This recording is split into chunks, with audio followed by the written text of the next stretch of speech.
During the cold winter months, utilities like heat are extremely important.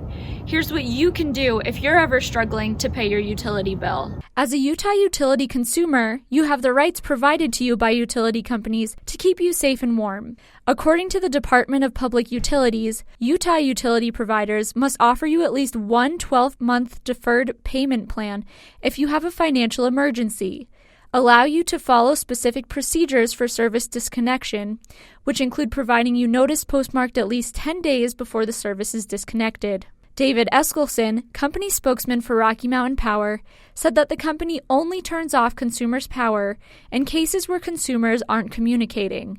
His advice? Keep talking to us.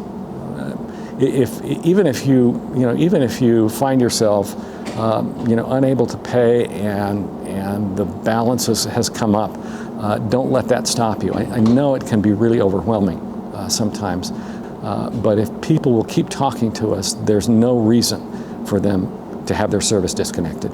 It's an essential public service.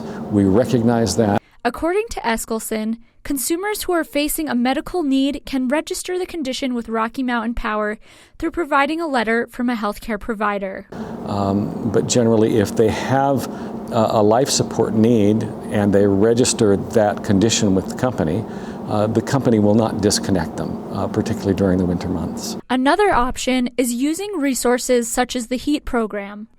According to Jackie Drury, HEAT program manager for Utah Community Action, there are 3 things that qualify people to receive assistance through HEAT. Being at or below the federal poverty guideline, HEAT only looks at income from the previous month.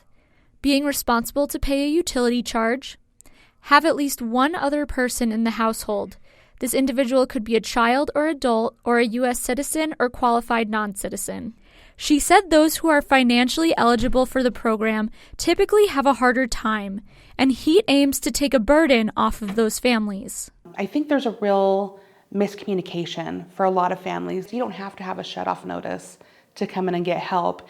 It's more they want to have this buffer in place to give you this lump sum of money to help during those winter months, so that they can draw from that all year round and not be in danger of losing their utilities. Drury said the HEAT program is being underutilized. Absolutely. When they look at it nationwide, it's a very underutilized program, as people think, oh, people need it more than I do. I can get through this. Next month I'll catch up.